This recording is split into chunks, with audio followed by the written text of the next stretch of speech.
Right, so this is going to be a different style of video that I usually make. Usually I just make the weekly recaps of sobriety, but I don't really talk about what goes into me staying grounded. I think I have mentioned in the past that fitness, meditation, doing yoga, these mindfulness practices, just taking walks in nature and taking walks in the park are some of the best methods to clear my head. Now, with the fitness aspect, my mental health has actually been deteriorating these last 2 months because for those of you who haven't followed my story, and there's constantly new subscribers the way YouTube recommends videos and the way the algorithm works, around 2 months ago on October 6th, I came down with 2 cases of 2 different stomach bacteria, one being E. coli, another one being Shigaloids Seminolis. I don't know how the hell to pronounce that. I'll just link it for you. And I got the adenovirus. So for 2 weeks, 2 to 3 weeks, I had diarrhea for like over a month. I was feeling really under the weather. I didn't have the energy to go to the gym, nor could I, and I couldn't even eat properly. Plus, on top of that, I had diarrhea, so I lost a lot of weight, I lost a lot of muscle mass. It threw me off my gym routine, which was one of the key pillars to my sobriety. Fitness and the natural release of endorphins has been one of the best methods for me to mentally stay grounded, and it really helps me get me out of the stresses of life. But since it is super busy, as you guys see on the streets of Bangkok, and I'm talking about personal issues, maybe we'll record the rest of the video in a park. Like I always say, growth over perfection. Every action you take, every decision you make is a vote for your future self. So who do you want to be? Hopefully I'll be able to record a little bit later on. Let me just get my walking cardio in, and then I'll do some other cardio. Alright, welcome back to the hotel room where it's a little bit less chaotic. I'm a little bit more relaxed and in tune with my thoughts. I've recently just been thinking, why have I taken so long off in the gym? Why have I not been doing these self-improvement habits of reading, of doing yoga, or of just practicing any mindfulness habits to keep myself grounded, to improve my mental well-being, to learn more about myself, and to just increase the vast amount of knowledge in my mind so that I can equip my brain to become a better tool to serve myself and serve my future and serve my purpose. It's up until recently today, now for the first time in 2 months, that I finally got a gym membership for 1 month again. And after that first workout, it just felt like a newfound sense of mental clarity. And this ties into way more than sobriety. This channel mainly is now me just documenting my weekly sobriety because it really helps me cement. Me not using any substances such as cannabis, alcohol. I'm going to go into other stories in the past, but as of this video right now, it's not relevant. So why haven't I been doing the things that serve my best interest? Honestly, I don't have a good answer for that, because we're all so capable of achieving anything that is in our wildest desires, anything that is in our wildest dreams. All it takes is action. I've been having so many intrusive thoughts. I've been feeling down. I've been having such bad anxiety. But all it really boils down to me is not taking action. I've been in this pity of self-wallow, in this pity of self-loathing, kind of trapped in Plato's cave. And really, I'm being 100% serious, because I live a privileged life. I don't have these circumstances where I'm not able to do X, Y, and Z. That I have chosen the path, and I've chosen to do this by not taking any action. And I want to play you some clips from the podcast that I listened to today, which I've shared on my community tab for those of you that are interested on my YouTube channel. I share tidbits of podcasts that I listen to that I find useful. Sorry for the alarm. I have alarm on, but I share tidbits of podcasts that I generally listen to, sometimes if I'm walking about in the city or going to the gym. I haven't been going to the gym, so mainly walking around the city now that I find inspirational. And it's within reading, it's within listening to podcasts. Reading by itself, listening to podcasts by themselves is not enough. Like these inspirational quotes you just don't see on Instagram. They're kind of just like mental masturbation. You're not really doing anything. For you to actually find use from these podcasts, for you to find use from a book, you have to apply that knowledge to your life. Knowledge is nothing without application. But without me further rambling and ranting right now, it's relatively late. It's 11 p.m. Generally, I like to go to bed at this time. Let me just play you a clip of one of the podcasts that I was listening to with one of the creators that I admire, Casey Neistat. Everybody wants it, and I think that's okay. I think it's a wonderful thing. I never understood that. I think like in life, you can get whatever you want, but you can't want whatever you want. If you don't want it, there's no creating that. But do you think sometimes people want to want it, but they don't really want it? Yeah, of course. And I think that's okay. I think if you really fucking wanted it, you wouldn't need this like inspirational podcast to make you make that decision. You'd already be fucking doing it. And that's not to be defeatist. It just means that like the only goal that anyone should have in life is one of happiness and fulfillment. And like this idea that you have to win to be happy could not be further from the truth. Like, why do we hear about rock stars and famous actors and these people that we see as sort of like the absolute apex of success in the industry? Why are they all fucking killing themselves and dying of alcoholism and like all that darkness happening at the highest level? It's like, because that doesn't equal happiness. Like, what is happiness for you? I was talking about her the other day. She's that, I think it's called palliative care nurse in Australia who interviewed people with one day left to live.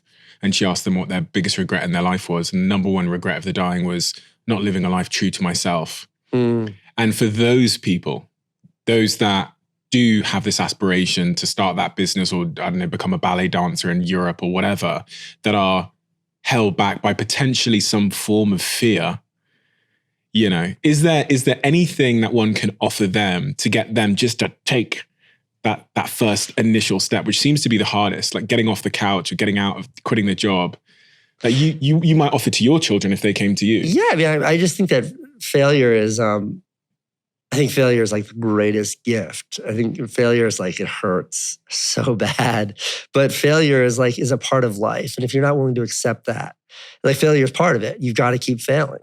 Now, failure is a part of life, and the older that I've gotten, the less I've started caring about it, which is kind of ironic because during our younger years, we have more of a risk factor, or we have more of a risk aversion. It's it's easier to fail when you're younger because then you can recover and bounce back, as opposed to someone who has maybe kids or other priorities or a family that they have to support.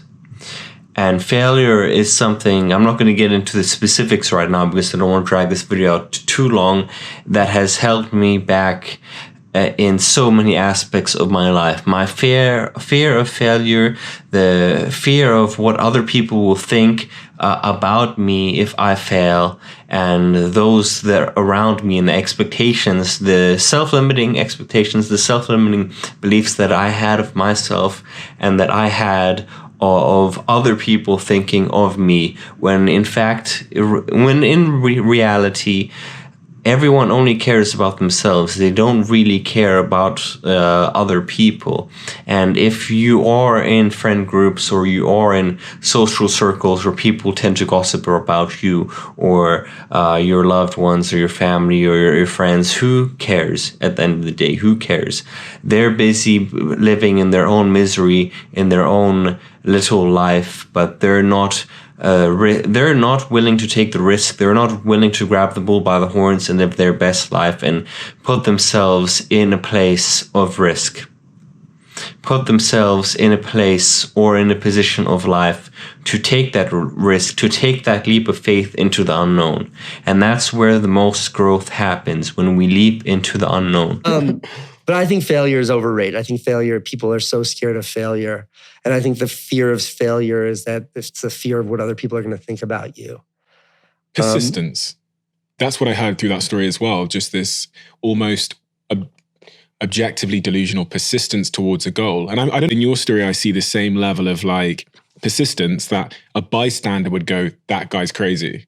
Because there was various stats I saw about how long it took you to get to various success milestones. Even when you started daily vlogging, I think it took you 5 years to get to like 400,000 subscribers. Yeah. Throughout your story, there's this persistence where I go, this guy would have carried on doing this because he wasn't doing this for any particular milestone. What role does persistence play? It's funny because persistence is it's a more accurate word, but the word I've been using lately is patience because I think it's so much less sexy. I think persistence is like under the picture of like a little kitten hanging off the branch. It's like persistence. You know what I mean? But it'll never say patience. Patience is so unattractive. And when people say to me, like, what's the one piece of advice you give to an aspiring creator? And, patience. Like patience above because like if you're not willing to give up, if you're willing to stick with it forever, you will find success or you'll die trying, in which case, fuck it, like whatever. I've always wanted to be young and successful and young and rich. And I've always been such an impatient person, such an impatient personality, especially when I was drinking, especially when I was using other substances. I was always so impatient. Impatience is not my strong suit. I wanted everything to happen like this.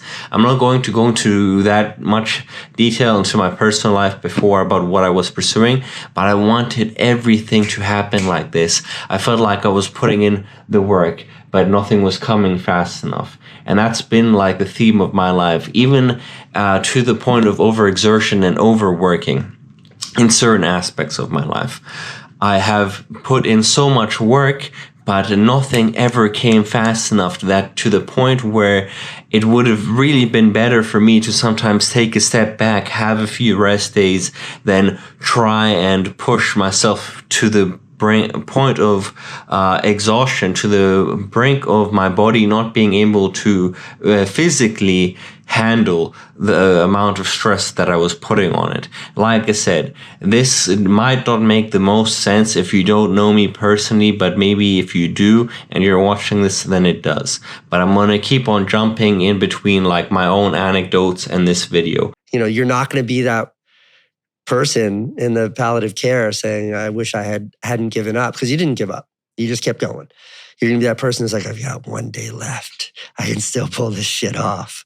But patience is a really unsexy way of saying it. And I think you need to remove the sexiness. You need to remove the sensationalism that inspiration has been perverted with, is this idea of like, it's this romantic, beautiful thing. It's not. It's fucking awful.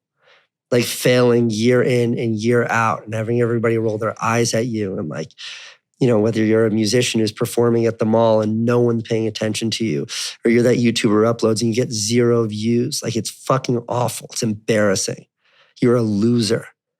Like that's failure. Being told you suck over and over and over and over. And then seeing how much you suck be quantified by a lack of views, or no one showing up to your concert, or no one laughing at your jokes because you're a stand-up comedian, or no one showing up at your restaurant because you're a chef. Like that sucks. Starting an online store, no one buys your fucking t-shirts. That sucks. Failure sucks. So like combine that with patience. Like that suck. Are you willing to do that for 20 years? If you're not, don't fucking bother, man. Don't bother. And that's why I like the plainness of the word patience, is because that is what it is. There's nothing persistence. Persistence is like, you're at mile 22, persist, man, you'll get across the finish line in 4 short miles. That's beautiful and fun and hardcore. That patience that you and Mr. Beast have both shown, and many others, where does it come from? Because objectively, any sane person, if everyone's telling them they're a loser and they suck and their parents are saying, you better go get a real job, anyone who's acting in line with their apparent incentives in that moment would quit. I think very simply it comes for me, and I think probably for Jimmy too. We've talked about it. He and I have talked about it. But if there was no plan B, there was no other option. Like I had no backup plan. There was nothing else I could do. It wasn't like I had a college education and there was like a job in an ad agency waiting for me where I could just say, fuck it, and go make $80K a year and get a nicer apartment and relax and have a nice go of it. It was like, if this doesn't work, I'm back in the kitchen making $7.25 an hour, like, getting money from the state so I can pay for like groceries on a fucking WIC. I was on WIC, Women, Infants, and Children. It was a card. You'd swipe it and you would pay for your diapers and milk, and that's it. If you tried to buy like a Nintendo with it, it wouldn't work. Like that. I remember that. And the point I'm trying to make with this video is that success is not going to be linear. And there might be outliers, but for the 99.999% of us, success is not going to be linear. We're all going to face setbacks. We're all going to face failures in life. We're always going to get knocked down by life. We're always going to have tragic events. Life is going to always throw things at us. But it's important for us to stand up again, even if we get knocked down. Like the ancient Japanese proverb says, like I say in all my sobriety videos, fall down 7 times, stand up 8, growth over perfection, and you have the power to do anything that you want out of life. And the purpose of this video is not for me to talk about my sobriety. That has nothing to do with this. I don't care how you live your lifestyle. You might go out to the bar with your friends. You might have a social life. You might like to party every once in a while. There's nothing wrong with that as long as you're happy and healthy and you're not destructive in your life. That is not the case for me, but that is not the case of this video for today. The reason I'm making this video is to tell you that we only have one life. We were all put on this earth for a reason, and just by being alive, we've won the lottery. Yes, some of us have some of us live in better circumstances than others, and I don't have the answers for that. I can only speak on my truth and my lived experiences. But if the fact that you're watching this video right now on some mobile device with electricity, with the internet, you've already won the lottery in my book. So you have the power to create your destiny. You have the power to create your life. And if you're watching this video, this is just a message for you to do the things and make the choices and make the decisions and take the actions to create the life that you want. So many of us are stuck in this consumerist society where we're just distracted by these social media devices, by these movies, television programs, and this hustle culture, this 9-to-5 culture to do X, Y, and Z. And we're being programmed by society to be workers instead of being our own bosses, instead of creating the life that we want for ourselves. So I'm here to tell you that follow your passions, follow your dreams, and don't throw everything away, of course, but follow your passions, follow your dreams, and build the life that you want for yourself one day at a time. Because at the end of the day, if there's anything that I've learned from sobriety, all it takes is one day at a time. One day at a time, build the life that you want for yourself. One day at a time, try and become a better version of yourself than you were the day before. And that's really the message that I wanted to give you guys for this video. Like I said, I apologize if this video is a little bit erratic. All my videos are unscripted. I used to script a video. I think I scripted my first 3 videos on this YouTube channel, but everything else is just me speaking from the heart because I don't have anyone, as sad as it sounds, I don't have any friends here in Thailand.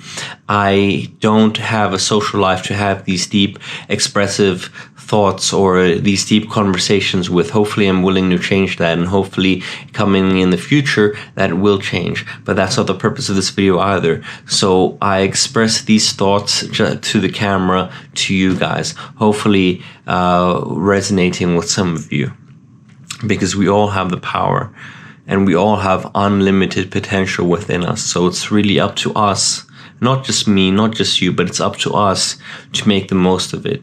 And on that note, I just want to say, stay blessed. And if you align yourself with the universe and you do the work, I guarantee you that you will be able to create the life that you want. Because I know from my sobriety apps, I know of so many people that have been in worse situations than me, that have overcome amazing situations, both men and women, with families. So if they can do it, then why can't we? And that's all I really wanted to say for this video. I'm going to play one more clip for you guys at the end of this video, but I really hope you stay blessed, and I don't care about likes and subscribers. That's why in my videos I'm not going to ask you to like and subscribe this channel. If this video helped you out, then great, but at the end of the day, don't just watch this video and don't just watch self-help videos. Take action, because action is what changes your life. And not these inspirational quotes, not these inspirational videos. Action. Remember that. So, with that being said, I appreciate each and every one of you. Go and live your best life. Peace. There's a quote that I've fallen in love with. The magic you are looking for is in the work you're avoiding. Every single time that there is something in front of me, I feel like things aren't coming my way sufficiently quickly. I'm not making the progress that I want. It's because I'm dicking about over here, and there is a large frog in front of me that I need to eat. I need to spend another half day reading a book. I need to spend some more time researching online and upping my skills in this particular area. I need to do whatever it is. The magic you're looking for is in the work you're avoiding. And taking action is one of the best things you can do for your life and yourself. Now, like I said before, in my community tab, I post podcasts that I truly find genuinely helpful and I find value from. And the ones that I mentioned in this video, I will leave down in the link in the description of the video for those of you that are interested. On that note, I hope you guys take action, and I hope you make decisions and choices that will benefit your future self. On that note, your boy Mitra out. Peace. Remember, stop sleeping in yourself and live your best life.